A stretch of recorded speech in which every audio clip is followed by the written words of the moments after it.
ఇది కేవలం సమాచారంగా మాత్రమే భావించండి. వైద్య నిపుణులను సంప్రదించండి. కోవిడ్-19లోనే కాదు, అంతకు ముందు నుంచి కూడా యాంటీబయాటిక్స్ వాడకం విపరీతంగా పెరిగిపోయింది. మరి దీనివల్ల మనిషిలో సహజంగా వచ్చే రెసిస్టెన్స్ దాన్ని ఎలా డీల్ చేయాలి? ఉదాహరణకి అజిత్రోమైసిన్ ఒక్కపొడేసుకున్నట్టు జనం వేసుకోవడం మొదలుపెట్టేశారు. దీని గురించి కూడా మాట్లాడదాం sir. So like I told you, కొన్ని యాంటీబయాటిక్స్ అయితే అసలు విరివిగా కొంచెం ఇప్పుడు చిన్న జలుబు వస్తే వేసేసుకో అని వేసేసుకుంటున్నారు చాలా. సో యాంటీబయాటిక్స్ అసలు శరీరానికి ఎటువంటి హాని కలిగిస్తున్నాయి? కొత్త కొత్త మోస్ట్ పవర్ఫుల్ యాంటీబయాటిక్స్ ఇప్పుడు వస్తున్నాయా ఇంకా కూడా? గత ఆల్మోస్ట్ 6-7 సంవత్సరాల నుంచి మా వర్క్ అంతా కూడా యాంటీ మైక్రోబియల్ రెసిస్టెన్స్ చుట్టూనే రివాల్వ్ అవుతా ఉంది. ఒక 2-3 విషయాలు చాలా క్లుప్తంగా అసలు ఈ ప్రాబ్లం ఏంటి అనే దానికి, ఈ ప్రాబ్లం ఎంత పెద్దది అని చెప్పడానికి ఒక ఉదాహరణ ఏంటంటే, ప్రపంచ ఆరోగ్య సంస్థ యాంటీ మైక్రోబియల్ రెసిస్టెన్స్ అంటే ఈ యాంటీబయాటిక్స్కి వచ్చేటటువంటి నిరోధకత ఏదైతే ఉందో దాన్ని ఆరోగ్యానికి సంబంధించి 10 పెద్ద ప్రమాద కారకాలు మానవాళికి అనే లిస్టులో చేర్చాయి. అంటే మీరు ఊహించుకోవచ్చు ఎంత పెద్ద ప్రాబ్లం అనేది. అలాగే గత సంవత్సరం ల్యాన్సెట్ అనేటటువంటి ఒక ప్రముఖ జర్నల్ ఒక పబ్లికేషన్ చేసింది.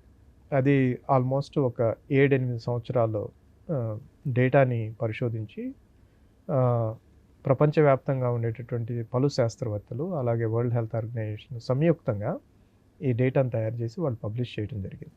వాళ్ళు పబ్లిష్ చేసిన డేటా 2019 డేటా. 2019 డేటా ప్రకారం ప్రపంచవ్యాప్తంగా డైరెక్ట్లీ ఫ్రమ్ యాంటీమైక్రోబియల్ రెసిస్టెన్స్ అంటే యాంటీబయాటిక్స్ పని చేయకపోవటం వల్ల 1.27 million people are died already. 12,70,000 మంది ప్రాణాలు కోల్పోయారు. ఎందుకు?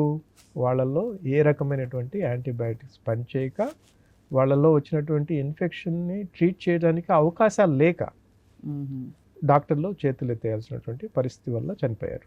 అలాగే ఇండైరెక్ట్గా రమారమి 50 లక్షల మంది ఆల్రెడీ చనిపోయారు అనేది ఒక ఎస్టిమేట్ ఈ స్టడీలో.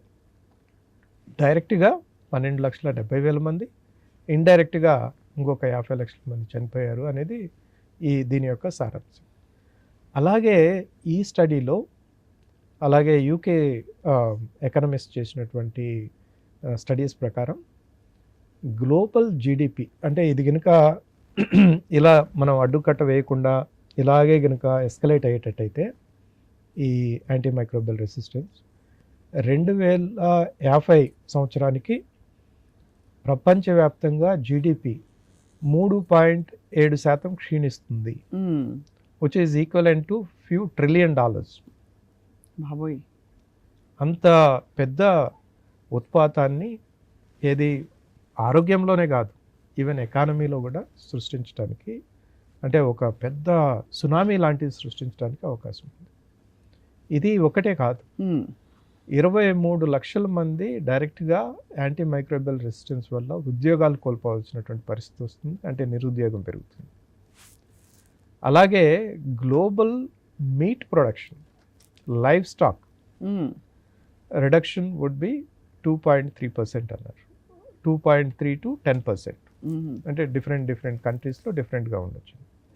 అంటే ఇది మనం ఈ నెంబర్ చెప్పుకున్నప్పుడు ఏంటి ఈ నెంబరు, లైవ్ స్టాకే కదా రిడక్షన్ అనుకోవచ్చు. కాకపోతే దీని యొక్క పరిణామం ఏ విధంగా ఉంటుంది అంటే, ప్రపంచవ్యాప్తంగా మన జనాభా పెరుగుతుంది. జనాభాతో పాటు మనకి ఆహారానికి సంబంధించినటువంటి రిక్వైర్మెంట్స్ పెరుగుతూ ఉన్నాయి. ఆల్రెడీ ప్రపంచంలో కొన్ని దేశాల్లో ఆహార కొరత అనేది ఒక పెద్ద ప్రాబ్లం. అవును. ఇక ఈ లైవ్ స్టాక్ కూడా అందుబాటులో లేకపోతే ఆహార కొరత, ఆహార భద్రత అనేది కూడా ఒక పెను సవాలుగా మారేదానికి అవకాశం ఉంది. ఇక నేను మిగతా విషయాల్లోకి పోదలుచుకోలేదు.